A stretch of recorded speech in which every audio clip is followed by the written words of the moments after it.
Hey guys, I'm Slick77, the Desert Creeper, and I'm back with another episode of Infinite Heights.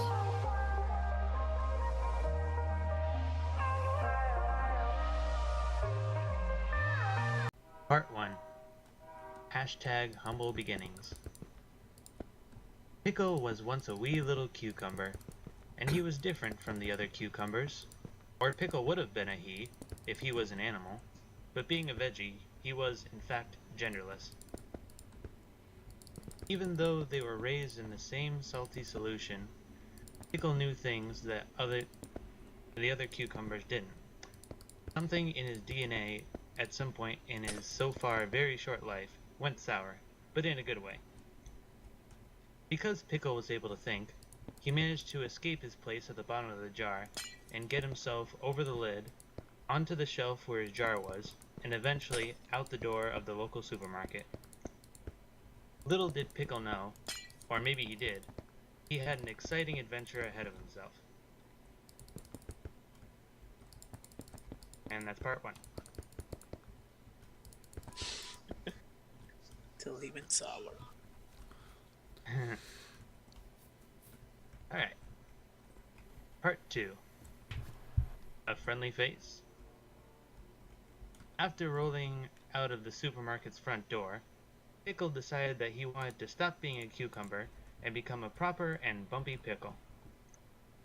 In order to do that, Pickle had to go on a quest and accomplish a fantastic feat of heroism. Only then would he transform into an amazing green machine.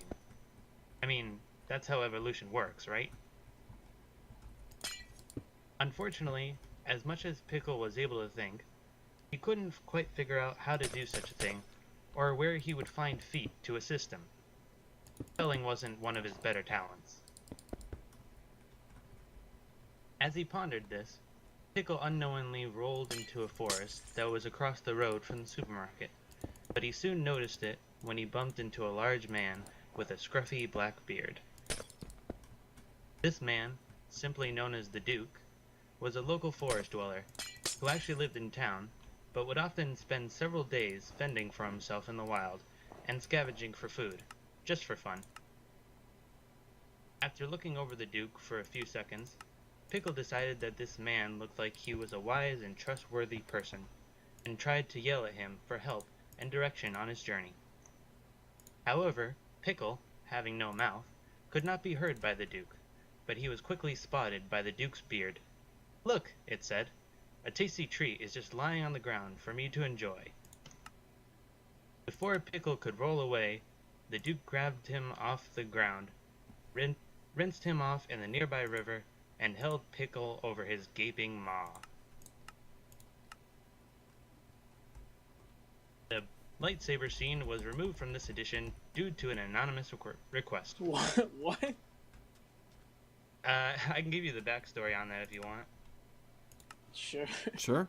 Well, after I wrote the first part, one of the things Pickle said was that he wanted me to put something with like a lightsaber in the next one, and I was like, no, I'm not gonna do that.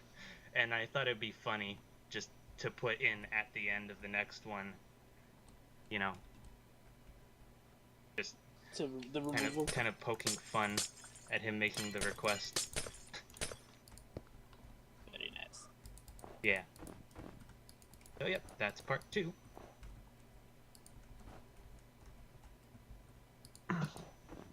And now, part 3, the mountain. Being very close to being eaten alive, Pickle continuously screamed at the Duke to spare his life and put him down, even though he knew that the Duke couldn't hear a word of it. Pickle would have been mashed up by the Duke's teeth on his way to a lake of stomach acid had a girl behind the Duke not slapped him upside his head, causing him to drop Pickle back onto the ground where he found the little cucumber. "What are you doing?" she yelled at the Duke. "I told you not to eat anything you found on the ground until you brought it to me, just in case it was a sentient creature." The Duke looked down at his feet in shame. "But I was really hungry," he whispered, though still talking loud enough for the purple-haired girl to hear him. Well, your hunger nearly killed this poor living cucumber. He was screaming his head off for you to stop. You can hear me? Pickle thought to only himself and the girl. Yeah, I'm kinda able to read minds. I'll explain when we get back to our camp.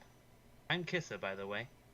And this starving oaf is the Duke, Kissa said as she tapped him on the head again.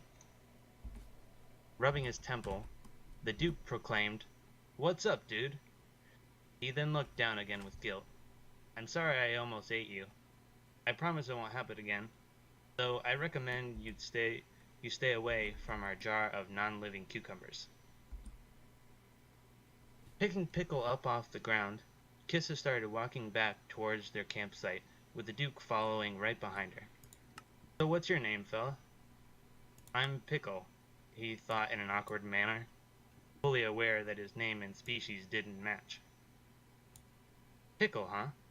Kissa said, as to include the Duke in their conversation. As Pickle started to think about the quest he's on, she added, "Oh, you're trying to do something heroic in order to turn into a pickle? Well, you're welcome to come with us." Before the Duke could interrupt, she continued, "We're on our way up a mountain. It's so tall that no one has ever made it to the top. In fact, that's exactly how it got its name, Infinite Heights."